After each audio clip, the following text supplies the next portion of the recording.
एक जंगल में टूनी चिड़िया रहती थी अपने सास टुनटुनी के साथ। टूनी का पति अंडे बेचने का काम करता था। उसके अंडे ताज़े रहते थे, इसलिए उसकी दुकान पर बहुत ज़्यादा भीड़ लगी रहती थी और उसकी बहुत ज़्यादा बिक्री होती थी। टूनी का अपना एक बहुत बड़ा मुर्गियों के अंडे का फार्म था। वो रोज़ सुबह अंडे इकट्ठा करने जाती थी अपने सास के साथ। टूनी का पति टुन्नू उन्हें बाजार में ले जाकर बेच रहा था। उनका जीवन बड़े ही आराम से कट रहा था। टुन्नू के दुकान के सामने ही कालू कौवे की दुकान थी।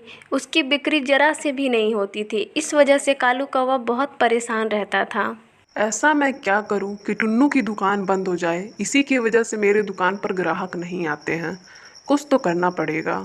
कालू कौवा टुन्नू चिड़ा के मुर्गियों के चारे में जहर मिला देता है और वो चारे खाकर सारी मुर्गियां मर जाती हैं।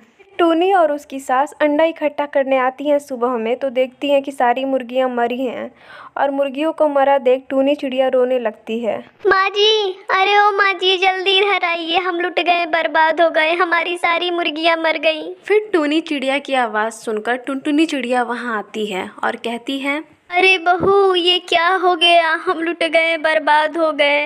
ये हमारी सारी मुर्गियां एक साथ कैसे मर गईं? ऐसा कैसे हो सकता है? लगता है किसी ने जानबूझकर हमारी मुर्गियों को मार डाला। टूनी और टुनटुनी की रोने की आवाज़ सुनकर वहाँ टुन्नू चिड़ा आता है और कहता है, ये सब क्या हो गया माँ? ये मुर्गियां कैसे मर गई? मैंने तो रात में इन्हें दाना पानी अच्छे से दिया था, फिर ये क्या हो गया? मुझे भी कुछ समझ में नहीं आ रहा है बेटा, ये सब कैसे हो गया? फिर इसी तरह कुछ दिन बीत जाते हैं और टुन्नू चिड़े के अंडे की दुकान बंद हो जाती है। और ये सब देखकर कालू कौवा बहुत खुश होता है और कहता है, ये सब मेरी चालाकी का ही नतीजा है कि इसकी दुकान बंद हो गई। अब सारे ग्राहक मेरी दुकान पर आएंगे और मैं बहुत जल्दी ही माला माल हो जाऊंगा। बड़ा आया था मुझसे मुकाबला करने, एक ही बार में चित्त कर दिया ना मैंने। एक दिन टुन्नू चिड़ा अपनी दुकान की तरफ से गुजरता है। तभी कालू कौवा कहता है उसे, अरे ओ टुन्नू भाई, कहाँ जा रहे हो? मैंने तुम्हारे मुर्गियों के बारे में सुना, सुनकर बहुत दुख हुआ। तुम ऐसा करो, मेरी दुकान से कुछ अंडे ले जाओ और इन्हें ले जाकर बेचो। टुन्नू चिड़ा कालू कौवे की बात का कोई जवाब नहीं देता है और वहाँ से चला जाता है। वो बहुत ही ज़्यादा उदास था। एक दिन ऐसे ही टूनी चिड़िया उदास बैठी रहती है। तभी उससे मिलने के लिए लूसी कबूतर आती है। टूनी चिड़िया को उदास देखकर लूसी कबूतर बोलती है, क्या बात है टूनी बहन, तुम इतनी उदास क्यों हो? फिर टूनी चिड़िया बोलती है, क्या बताऊं लूसी बहन, जब तुम दूसरे जंगल घूमने के लिए गई थी तो हमारे घर एक घटना घट गई और न जाने कैसे हमारी सारी मुर्गियां मर गईं और टुन्नू की दुकान भी बंद हो गई। हमारे पास उतने पैसे भी नहीं हैं कि हम फिर से मुर्गियों का फार्म शुरू कर सकें। ये तुम क्या कह रही हो टूनी बहन? मुझे तो कुछ पता ही नहीं था।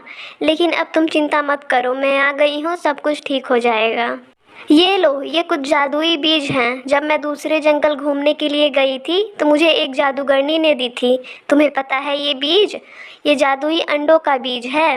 तुम्हें तो पता है मैं अंडे खाती नहीं हूँ, इसलिए ये बीज मेरे किसी काम के नहीं हैं और इसीलिए मैं ये तुम्हें देने के लिए लाई थी। अब इसे ले जाओ और अपने खेतों में बिखेर दो।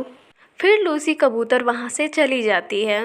फिर टूनी चिड़िया और उसकी सास वो बीज ले जाकर अपने खेतों में बिखेर देती हैं। फिर अगले दिन जब वो लोग आती हैं सुबह, तो उन लोगों के खुशी का ठिकाना नहीं रहता है, क्योंकि उन लोगों के खेत में बहुत सारे अंडे उगे रहते हैं।